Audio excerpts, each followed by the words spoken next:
Hello guys, this is Shabez. I hope and pray that you all will find this lecture in your very best health.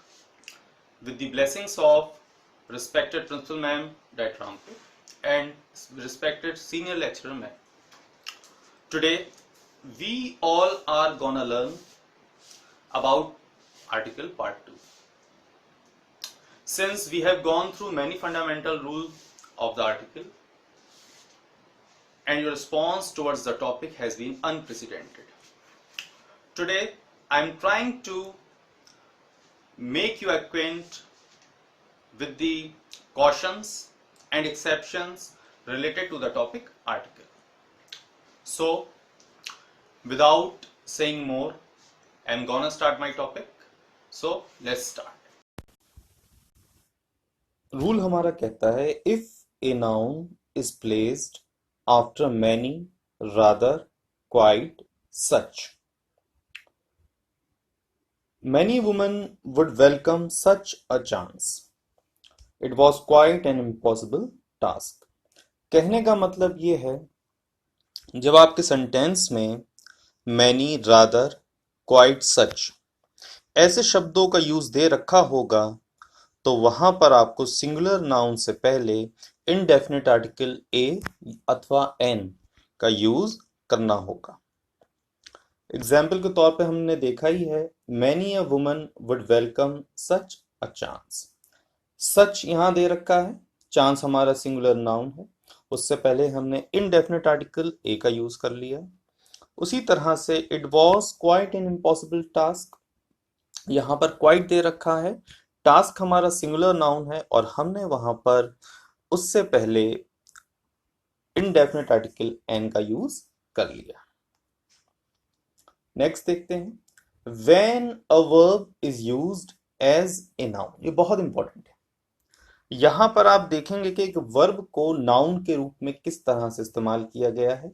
यहां से हमारे दो outcome clear हो रहे हैं। एक तो हम आर्टिकल के सही यूज के बारे में जानेंगे, प्लस हम ये भी जान जाएंगे कि अलग अलग पार्ट्स ऑफ स्पीचेस को अलग अलग रूप में भी यूज किया जा सकता है, जैसे यहाँ पर जो वर्ब है उसको नाउन के रूप में यूज किया गया है। एग्जाम्पल देखते हैं, he goes for a walk daily.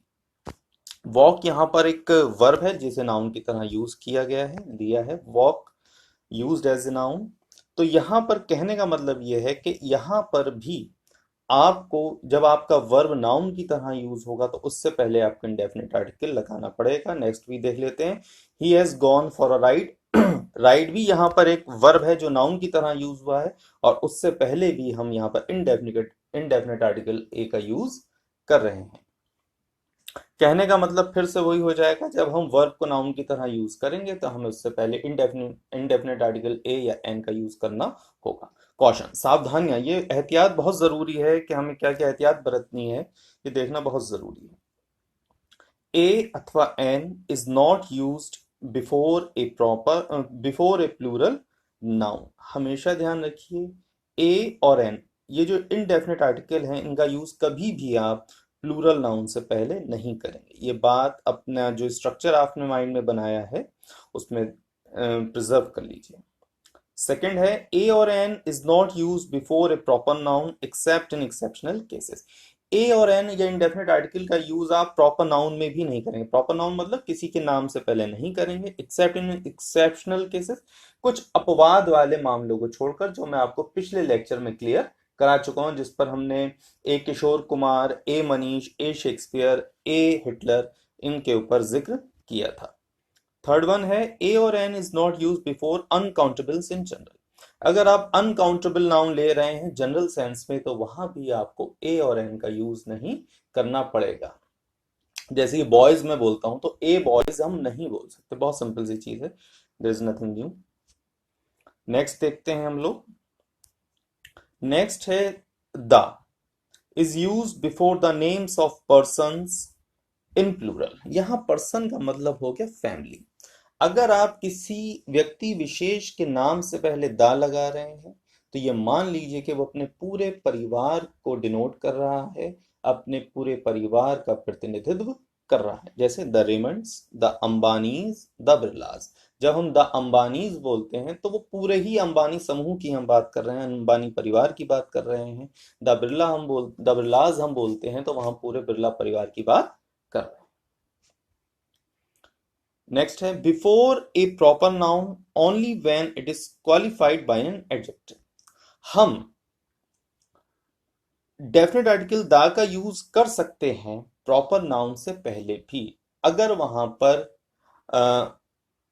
अगर उस नाउन को डिनोट किया जा रहा है एडजेक्टिव के द्वारा, जैसे the great Caesar, the immortal Shakespeare, the brave Napoleon. Great, immortal और ब्रेव ये यहाँ पर प्रीपोजिशंस हैं, और ये प्रीपोजिशन ये यहाँ पर एडजेक्टिव्स हैं, और इन एडजेक्टिव्स के कारण ही हमें यहाँ पर द या डेफिनेट आर्टिकल द का यूज करना पड़ रहा है। The is used before comparative degrees being used for selection और कंपैरिजन। जब भी हम कंपैरेटिव डिग्री का यूज करते हैं तो वहां हमें दा लगाना पड़ेगा। ही is the stronger of the two, this is the better of the two novels. तो यहाँ पर देखिए स्ट्रॉन्गर और बेटर दोनों कंपैरेटिव डिग्री के साइंस हैं, तो वहां पर हमें उससे पहले डेफिनेट आर्टिकल दा का यूज कर दिया है। बिफोर नेम्स ऑफ कमेटी, ये जितने भी नाम आगे आएंगे इनसे पहले आपको दा लगाना है। Before the names of committee, club, यहाँ कमेटी की स्पेलिंग भी अपने दिमाग में बिठा लीजिए जिन बच्चों की क्लियर ना हो।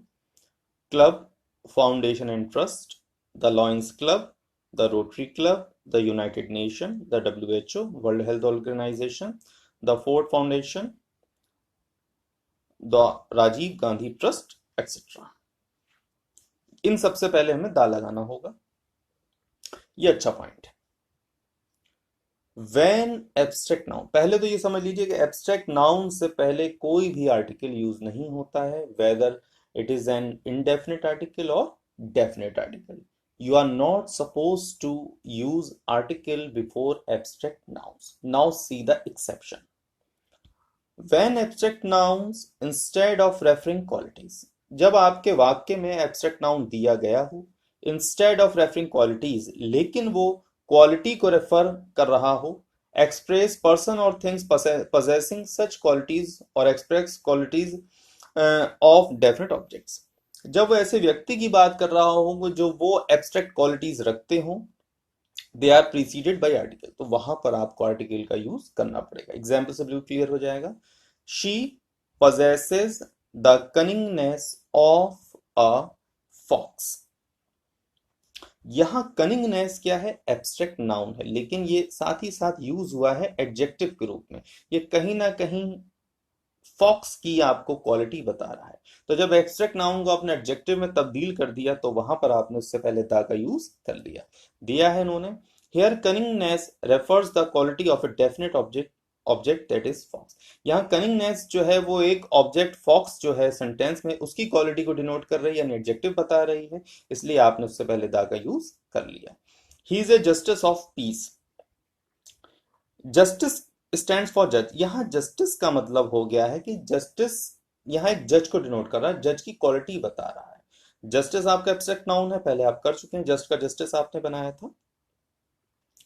तो यहां पर he is a justice of peace जब हम कर रहे हैं तो यहां पर भी हमने आर्टिकल का यूज कर लिया, क्योंकि यहां पर ये एब्स्ट्रैक्ट नाउन की तरह यूज ना होकर एडजेक्टिव की तरह यूज हुआ है। दिस इज वेरी इंपॉर्टेंट, ये सब लोग देखेंगे कंपटीशन में बहुत पूछा जाता है। So guys, till now we have gone through the rules related to the topic article. We have seen how we can use definite articles and indefinite articles. But as you know well that each and every sentence has its own prerogatives. So in this condition now we are going to learn about the omission of article the. So let's see how we can learn it and how we will apply it. Before names of diseases like fever, cholera, consumption. जितनी भी ये diseases हैं, cholera, fever, consumption, इससे पहले आप कभी भी दा का यूज नहीं करेंगे। But if the names of diseases are plural in their form, लेकिन जब बीमारियों के नाम प्लूरल हो, द आर्टिकल इज यूज्ड, तो फिर आपको आर्टिकल यूज करना पड़ेगा। सिंपल है, मीजल्स और mumps, the measles comma the mumps दोनों ही प्लूरल फॉर्म में है और यहां पर आपको आर्टिकल यूज करना पड़ेगा। ये बहुत इंपॉर्टेंट रूल है। यहीं पर कंपटीशन में धोखा दिया जाता है स्टूडेंट्स को, वो यहीं पर गलती कर कर आते हैं। Before name of things single in kind, hell, heaven, God, parliament, paradise, ये जितने शब्द हैं इनके साथ आप दा यूज नहीं करेंगे, but the pope the devil are exception. लेकिन पोप और डेविल, याद रखिए, पोप और डेविल एक्सेप्शन है, अपवाद है, उनके साथ दा का यूज होगा। He was condemned to hell, he was condemned to the hell ना होकर होगा he was condemned to hell, the pope delivered a religious speech. तो यहां पोप से पहले तो हमने दा का यूज कर लिया क्योंकि अपवाद है, लेकिन हम hell, heaven, God, parliament, paradise, इन 5 शब्दों से पहले कभी भी हम दा का यूज नहीं करते। Got it? Before certain titles plus names indicating mutual relationship. Certain title हमारा एम्परर हो गया, नेम्स हमारा अशोक हो गया, emperor Ashok, president Bush, Diwan Bahadur, prince Charles is queen Elizabeth sons, he is Duke of York. कि जितने भी हमारे टाइटल दे रखे होंगे और टाइटल के बाद एक प्रॉपर नाउन दे रखा होगा तो उससे पहले हमें कोई भी आर्टिकल, वेदर इंडेफिनिट और डेफिनेट आर्टिकल यूज नहीं करना है। जैसे कि द प्रिंस चार्ल्स ना होकर ये होगा Prince Charles, he is the Duke of York ना होकर ये होगा he is Duke of York. लेकिन but the Queen of England and the Pope are exceptions, लेकिन द क्वीन ऑफ इंग्लैंड और द पोप आर एक्सेप्शन, क्योंकि आप याद रखिए आप ब्रिटिश इंग्लिश पढ़ रहे हैं और this is called politics of language. यहां पर ये द क्वीन ऑफ इंग्लैंड इसलिए लगाया जा रहा है क्योंकि something they want to show something different, that's why they are using the before queen and the before pope. You can understand that this is called the politics of language. You don't need to go into this. Next. In certain phrases, given blow, to take breath, to set sail, to leave school, to lay siege, इन सभी के साथ आपको दा का use नहीं करना है। You are not supposed to use definite article da before these phrases. This is important. Before nouns which are plural in their meanings, दो singular in form. ऐसे नाउन जो अपने अर्थ में तो प्लूरल हैं लेकिन दिखने में सिंगुलर हैं, जैसे cattle, gentry, furniture, scenery, advice, information, इन सब के साथ भी आप दा का यूज नहीं करेंगे। देखने में तो ये सिंगुलर है लेकिन इनका जो मतलब होता है वो प्लूरल होता है। कैटल का मतलब जैसे मवेशी होता तो मवेशी में बहुत सारे जानवर आ जाते हैं। Before the names of public institutions, ये रूल मैं आपको पहले करा भी चुका हूं, बिल्कुल क्लियर है ये रूल हमारा। वही बात कह रहा है कि जब ऐसे इंस्टीट्यूशन, जैसे हम अपनी डाइट की बात करते हैं, अगर डाइट हम पढ़ने के लिए आ रहे हैं, उसी के पर्पज से आ रहे हैं, तो वहां पर आप आर्टिकल दा का यूज नहीं करेंगे। लेकिन आपके पेरेंट्स अगर आते हैं जो इनका मकसद वहां पढ़ाई नहीं होगा, वो किसी भी काम से आ सकते हैं, तो वहां पर आपको दा का यूज करना पड़ेगा। इस रूल को अच्छी तरह से देख लीजिए, ये मैं रूल आपको पिछले लेक्चर में पहले ही क्लियर करा चुका हूँ। No article is use before the name of games sport, कोई भी आर्टिकल किसी भी खेल के नाम से पहले यूज नहीं होता। I am playing the cricket नहीं होगा, आई एम प्लेइंग क्रिकेट होगा।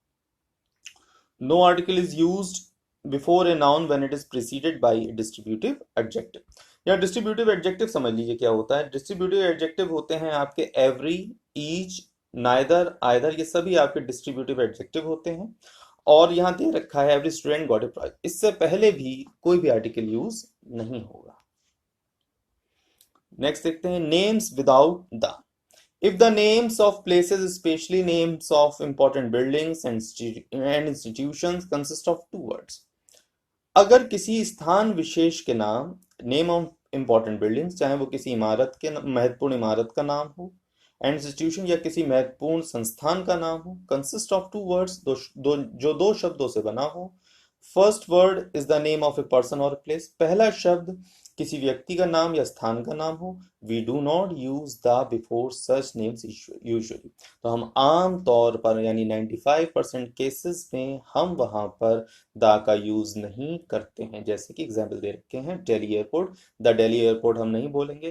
कंपटीशन में आपको द दिल्ली एयरपोर्ट ही दिया जाएगा और वहां पर आपको ये चीज पकड़नी होगी। Victorian Terminus, London Zoo, Jaisingh Palace, Indira Gandhi Airport, Edinburgh Castle, Jaipur Palace etcetera, इन सभी नामों से पहले कहीं भी आपको दा का यूज नहीं करना है। यूजुअली नेक्स्ट है usually no article is used with the name of airlines companies आमतौर पर यानी 95% केसेस में किसी भी एयरलाइन के साथ और कंपनी के नाम के साथ आप दा का यूज नहीं कर सकते। British Airways, Sony, IBM, Kodak, Indian Airlines etcetera, इन सभी नामों के साथ आप दा का यूज नहीं कर सकते। So guys, by this rule we have come to the very end of this video lecture. In this lecture we have tried to learn almost all the important rules related to the article that are often asked in the competitive exams. I hope that you all have enjoyed the topic and have gained something new. With this, I would like to make a very important announcement that a test consists of noun, preposition and article will be held today at 12 p.m. So be ready at 12 p.m. for the test. All the very best. Thank you for watching my video lecture.